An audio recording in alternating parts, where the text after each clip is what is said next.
Starfield is around the corner, and I have some juicy information for you that I have heard during Gamescom, which is very interesting. So, Starfield is like some kind of Pandora's box. You don't really know what you're expecting, and it is just 2 days before we can finally get our hands on. So, this is a video that maybe will age well, or maybe will age really, really bad. We will see that in 2 days. So my thoughts about Starfield is that we're going to get a typical Bethesda game with a lot of story elements that has got a lot of interaction with other characters that we get to see like upfront, as always in these Bethesda games. And we're going to explore planets.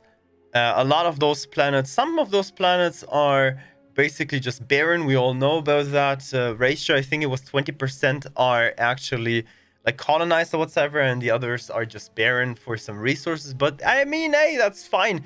If you just want to grab some resources and you fly to a planet and you don't want to bother with any other people, or I don't know, I hope that they are not going to do the same way as No Man's Sky with those pirate attacks and those outlaws and whatever they are attacking you while you're flying around somewhere, because that gets annoying really, really fast, and you don't want to get into fights just because you want to fly from A to B. So that's something that I hope that they're not going to do. But I do hope that those ship customization thing will be just such a massive part in Starfield. And I also hope that this ship customization part will be moddable. Oh my god, I hope for the mods just to be like the thing in Starfield to keep this game alive for years and years and years to come, before we get like stuff like Starfield 2 maybe, or you know, like the next Elder Scrolls game. But if they go the same route as with Fallout and whatsoever, we're maybe going to see a Starfield 2, or maybe going to see we're definitely going to see a DLC. So that's already sad that the premium edition will have access to the DLC to the next one, so that's great. But I think that we're also going to see Starfield 2 at some point, if the team can stick together and if it will be a good success.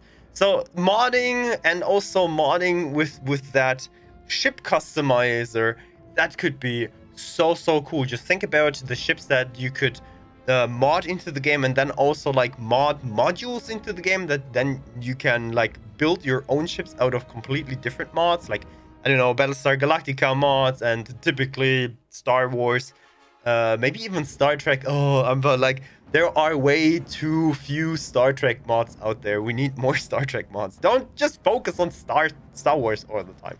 All right. Another thing that is very interesting is the fact that the very juicy information from Gamescom that I actually want to talk about is that I heard from people that know people that are playing Starfield already, that Starfield will come out almost bug free. This is crazy to think about if you know the latest Bethesda titles, especially like the Fallout that we're not going to talk about, but actually a few people enjoy. So it's coming out almost bug free, I hope so.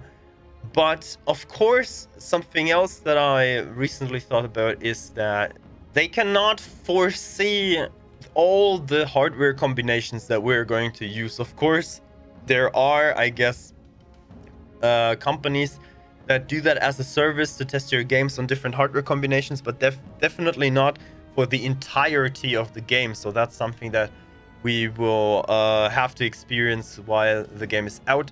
And I also think that people are just try to break the game at the start of Starfield, because we know how Bethesda games are, and we expect a specific feeling with those Bethesda games at the start.